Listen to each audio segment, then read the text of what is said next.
In a theatrical demonstration earlier this year, Barnaby Jack, director of research at IO Active Labs, showed how he could take control of an ATM and, among other things, make it spit out money. Here, Jack explains why and how he performed the stunt. When you think of ATM security, you typically think about like physical security, right? Is the ATM bolted down properly? Are there cameras in place? You don't typically think about the actual underlying software on the ATM. So I figured it was about right time that someone actually pulled these things apart, looked at the software and see if there's any vulnerabilities there. And once I actually tore the lid off and found out how many vulnerabilities actually exist there, it was quite shocking in a way. Jack used his discoveries to design two different attacks against standalone ATMs. Here he demonstrates them. The first attack is a walk-up style attack. Now, all of these standalone ATMs, they ship with a master key. So this master key will open the top compartment, which allows access to the motherboard. It won't open the safe or anything like that. But this one key will open all the ATMs from that same manufacturer.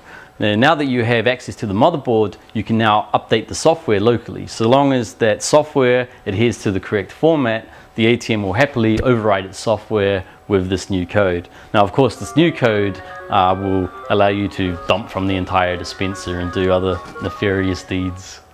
And the other attack is the remote attack. Now, all of these standalone ATMs, they support remote management or remote configuration. So you can log into your ATM, change the splash screens, retrieve the settings and all that type of thing. Generally, to be able to do this, you require a combination of passwords, a serial number and what have you. I found a vulnerability which will allow me to bypass all of these passwords and then upload my own software onto the ATM remotely. And of course, my own software will capture credit card details, dump from the dispenser and all that type of thing. And the worst part about this is these ATMs ship with this functionality enabled by default. And the reason they enable this functionality is so they can, is ironically enough, so they can ship security patches to these ATMs. It takes a specialized skill set to actually come up with these attacks. And for myself, it was about 8 months of fairly constant work. But I'm not naive enough to think that I'm the only person who could do this. And the thing is, with these type of attacks, it only takes one person to come up with that attack, and then they can distribute that software to whoever else. So it only takes one person to do it.